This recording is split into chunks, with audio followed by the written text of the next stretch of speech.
Le problème de fond, c'est la gestion de la propreté. Comment nous gérons la propreté? Nous sommes dans une situation de chantage, monsieur ici. Les poubelles que vous voyez ne sont rien d'autre que le résultat du chantage. Qui fait du chantage? Que justement ceux qui sont en charge de la gestion des poubelles, de la gestion de la propreté dans les villes, sont en train de faire au gouvernement parce qu'ils veulent de l'argent. Je voudrais que vous sachiez que tout Yaoundé est pratiquement pris en otage, encerclé par les poubelles. On devrait même proposer au ministre Ketia Koutès d'organiser un concours de la plus belle poubelle de Yaoundé. Ah bon? Tellement les poubelles se sont déjà imposées en hauteur. Hein? C'est très préoccupant. Parce que, à mon sens, c'est d'abord une question de responsabilité. Pas de question de réduction de train de vie, qui sont des questions périphériques, mais importantes. La vraie question, c'est la question de la volonté politique. Parce qu'en vérité, tous ces hommes politiques, le Premier ministre, le Président de la République, savent très bien que Yaoundé, Douala, les grandes villes du Cameroun, vivent dans une pourriture innommable. Il y a aussi une logique dans la mystique même de l'administration, la mystique même de la direction des hommes. Quand votre étoile arrive à la fin de son service, généralement, tout se bloque. Il faut faire très attention, c'est-à-dire quand le moment est venu pour vous de partir ou de passer à autre chose, tout se bloque, rien ne marche plus généralement. Vous avez des blocages partout, il faut changer de couloir, il faut changer d'activité, il faut évoluer. Donc le vrai problème, c'est la volonté, le volontarisme politique. Je suis désolé, quand on n'aime pas son pays, quand il n'y a pas de passion, moi j'étais au Tchad au moins 3 fois, le Tchad a fait une évolution fulgurante en termes d'hygiène publique, de salubrité publique. La Guinée équatoriale, c'est la même chose. Le Congo-Brazzaville, des pays où j'ai été. Kinshasa même fait des efforts. Kagame, pour ne pas parler du Rwanda. C'est la prise de conscience. L'amour, le patriotisme, oui, peu importe, mais on parle de salubrité publique. Kagame vous gêne? Ça, c'est une parenthèse. Le plus important, c'est d'abord d'aimer son pays. On ne peut pas passer sa vie à fréquenter les rues, les trottoirs à l'étranger, voir la propreté qui s'y dégage, et rentrer dans son pays, vivre dans une poubelle et s'en accommoder. Ce n'est pas possible. Donc il y a une indifférence totale vis-à-vis de son propre pays. Il est dans la nécessité d'avoir également une action civique, parce que les poubelles sont une coproduction. Ça veut dire que les résidents et habitants de la ville eux-mêmes y contribuent et doivent aussi veiller à ce que ils ne produisent pas des ordures de manière anarchique. Je pense qu'il y a déjà un problème d'éducation. Il faut déjà apprendre aux Camerounais à trier et à classer les ordures. Professeur, vous parlez de problème d'éducation. Oui. Est-ce que nous allons cesser de faire la cuisine chez nous et maintenant classer les ordures? Non, il faut classer il faut éviter de produire les ordures n'importe comment. Mais ce sont des choses qui sont naturelles, professeur. Non, je n'ai pas dit qu'on ne produit pas les ordures. C'est ça le problème, voilà pourquoi il y a des poubelles à Yaoundé. Non, je n'ai On vous demande de vivre en fonction de vos moyens. Le manque, est-ce que le financement vient de l'air? Il n'y a que 2 financements. Soit vous dégagez vos ressources, vous financez par exemple sur votre budget, ou alors vous allez à la dette. Quand les gens parlent de financement, est-ce que le financement vient en l'air? Ça, c'est un faux argument.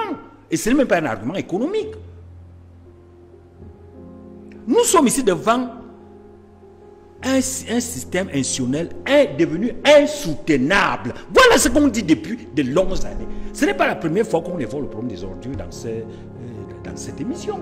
Vous avez un président qui donne des instructions que personne ne suit. Vous avez un président qui nomme un premier ministre que personne n'écoute. Tout le monde lui marche sur les pieds. Vous voyez, voilà un signe. Vous avez un président qui décide de construire les stades et il ne les construit jamais. Bref, il les construit mais il ne les achève jamais. Vous avez un président qui dit « Je vais vous donner un complexe industriel-portuaire à Kribi ». Ce n'est qu'un port qu'on a à Kribi. Le reste n'y est pas. Le reste des investissements n'y sont pas. C'est un président qui dit « Ne volez plus ». Et c'est quand il dit « Ne volez plus » que tout le monde se met même à voler encore davantage. Vous comprenez? Donc ce sont des signes au-delà des poubelles. Vous voyez qu'on m'avait fait parler des poubelles, mais je vous ai donné d'autres éléments pour vous montrer en fait que l'homme il est arrivé au bout du rouleau et que justement dans la mystique du pouvoir, je sais que lui-même, Paul Biya, comprend que c'est déjà la fin et qu'il doit préparer sa sortie. Je sais que lui-même, Paul Biya, comprend que le moment est venu pour lui de passer le témoin et que tout ce qui se passe actuellement n'est qu'une suite, une succession de signes que la nature lui envoie pour lui dire « Monsieur, apprêtez-vous, votre temps tire à sa fin. Il faut faire passer le témoin. Vous ne pouvez pas réduire le plan de vie de l'État sans entrer l'effondrement du système. Puisque ce plan de vie alimente, c'est une manière d'alimenter le système. C'est-à-dire ça complète.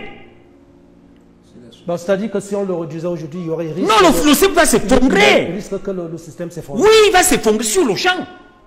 Le système a besoin d'un certain type de dépenses pour survivre. Cet argent local, ça alimente quoi en fait? Ça entretient la fidélité d'une élite nationale qui maintient le système. Chaque élite contrôlant sa tribu. Il faut bien que c'est lié les moyens pour aller contrôler sa tribu. Sinon, il ira la contrôler avec quoi? C'est un modèle.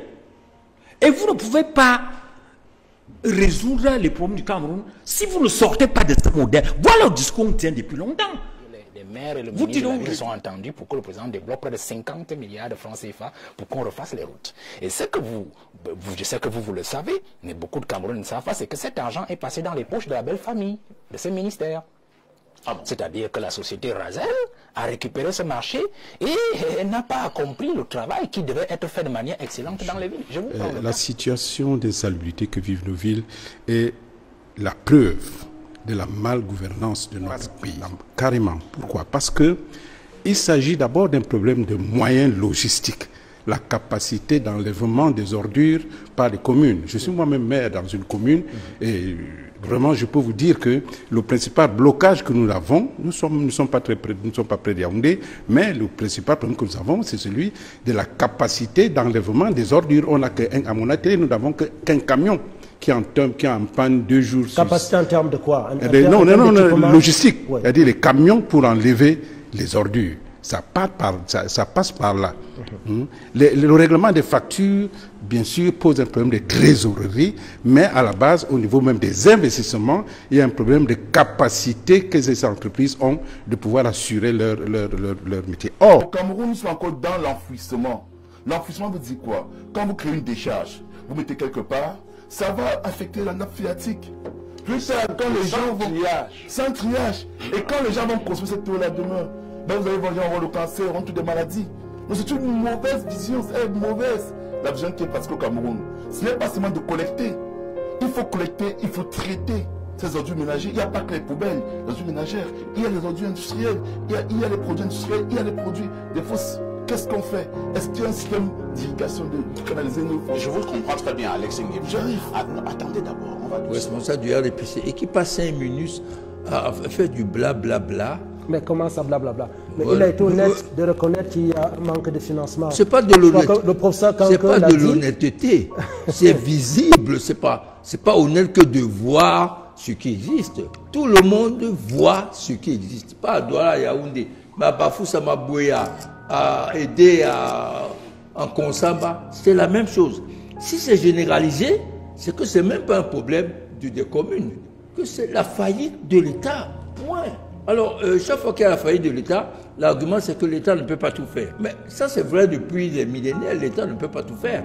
C'est pour cela qu'on a fait la décentralisation. C'est au-delà du problème économique dont nous parlons tout à l'heure, c'est le problème de régler ce problème de gouvernance qui passe forcément par la réduction drastique du train de vie de l'État et l'affectation des ressources de l'État aux missions qui sont effectuées au bénéfice des populations. Quand vous voyez ce que coûte, je prends un exemple. Regardez par exemple, nous avons le Sénat. Je vous donne cet exemple-là. Le Sénat coûte au Cameroun, je crois, 10 milliards de francs par an. Le budget de l'État, c'est 10 milliards, 12 milliards de francs. Mais bon Dieu, M. Boni, à quoi sert le Sénat? Prenez-moi ces 12 milliards, mettez-les dans les ressources des communes, elles auront les moyens pour pouvoir se doter auraient la capacité de permettre à leurs prestataires de se doter de l'outil dont ils ont besoin pour que les villes soient propres. Quand vous prenez toutes ces commissions-là, la commission bilinguisme, tout ce que vous imaginez là, quand vous faites la somme, ça fait 20 milliards de francs. 20 milliards de francs. Mais on se demande à quoi ça sert. Mais à quoi sert le Sénat? Mais à quoi sert le Sénat?